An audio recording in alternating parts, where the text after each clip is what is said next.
میں تیار ہوں الحمدللہ اس پہ بات کرنے کے لیے. تو انجینئر صاحب ایک چھوٹا سا کلپ ریکارڈ کروا دیں کہ مفتی طارق مسعود صاحب تیار ہو گئے المہند المفند پہ بات کرنے کے لیے.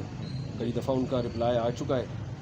تو انجینئر صاحب یہ کہہ دیں کہ میں نے جو چیلنجز کیے تھے میں بھی ان کو فیس کرنے کے لیے تیار ہوں. اور وہ چھوٹے موٹے چیلنجز نہیں, حضرت معاویہ کی بات, ان کا مقام ہماری نظر میں بہت بلند ہے.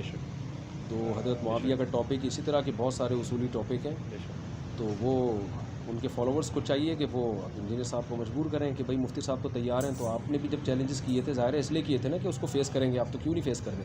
تو کلپ بازیاں چھوڑ دیں, کبھی میرے خلاف کبھی مفتی تقی صاحب کے خلاف. یہ اچھی حرکتیں نہیں ہیں. جب فیس ٹو فیس بات ہونے کے لیے ہم سب ایگری ہیں تو اس میں یہ ہوگا کہ جب بھی میں آؤں گا, جب آپ تیار ہوں گے تو میں ضرور آؤں گا انشاءاللہ. تو اس میں ہم کسی تھرڈ پارٹی کو رکھ لیں گے جو علماء نہیں ہوں گے, کیونکہ آپ علماء کو تو ویسے ہی نہیں مانتے.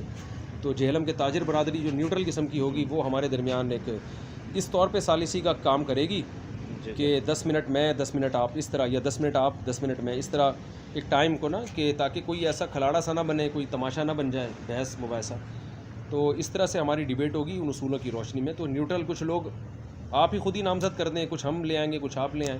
تو نیوٹرل سے کچھ لوگ ہوں گے جو بیٹھ کے یہ طے کریں گے بھائی کتنی دیر انجینئر نے بولنا ہے, کتنی دیر مفتی صاحب نے بولنا ہے, کتنی دیر المہند پہ بات ہوگی, کتنی دیر ان چیلنجز پہ بات ہوگی جو انجینئر صاحب نے کیے. میرا خیال ہے 1.5 گھنٹہ ہم المہند پہ بات کر لیں گے. بے شک انجینئر صاحب ثابت کریں گے کہ یہ عقائد قرآن و سنت کے خلاف ہیں. تو وہ دلائل دیتے چلے جائیں گے. میرے پاس ان دلائل کا جواب ہوگا تو میں دے دوں گا, نہیں ہوگا تو دنیا دیکھ لے گی یار یہ تو فضول سے ان کے عقائد ہیں, اور خدا نخواستہ سارے علماء غلط چیز کو فالو کرتے رہے ہیں. تو اور انجینئر صاحب جو ہے نا وہ ان چیلنجز کے جواب دیں گے جو میں سوال کرتا رہوں گا. وہ بولتے رہیں گے بھائی یا تو میں نے چیلنج غلط کیے تھے, یا مجھے جواب دے دیں گے تو میں خاموش رہوں گا. میرا خیال یہ 2-2-4 کی طرح میں بات کر رہا ہوں.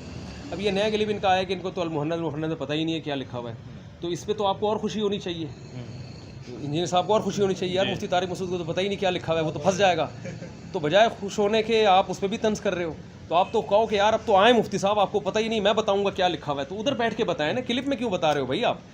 آپ یوٹیوب پہ کلپ اپلوڈ کر کے کیوں بتا رہے ہو المہند میں کیا لکھا. میرے سامنے بیٹھ کے بتاؤ آپ قرآن کی کون سا عقیدہ قرآن کے خلاف ہے, حدیث کے خلاف ہے, پھر مزہ آئے گا انشاءاللہ. یہ کلپ بازیاں عوام کو بیوقوف بنانے کے لیے ہوتی ہیں, سامنے بیٹھ کے جو بات ہوتی ہے اس میں انشاءاللہ مزہ آتا ہے. تو یہ چھوڑ دیں کلپ بازیاں جو ہے نا, جیسے کہ میں نے چھوڑ دی ہے. میں کلپ بنا رہا ہوں صرف یہ اس چیز کو فوکس کرنے کے لیے کہ بیٹھیں, اور میں تیار ہوں المہند پہ, آپ بھی تیار ہو جائیں.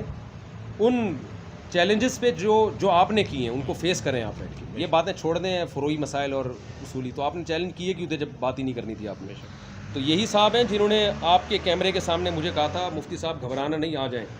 تو انہی کے سامنے میں آپ سے کہہ رہا ہوں, یہ تو انجینئر صاحب کے بندے بن کے انہوں نے مجھے بلایا تھا. چلیں جس کے بھی آپ نیوٹرل آدمی ہیں, تو وہاں بیٹھ کے آپ نے مجھے ایک چیلنج کیا تھا صاحب آ جائیں. تو میں کہہ رہا ہوں میں آ رہا ہوں, میں المہند پہ بات کروں گا, آپ تو آپ اس پہ بات کریں ٹھیک ہے. وہ جو سموسہ پکوڑے والی بات تھی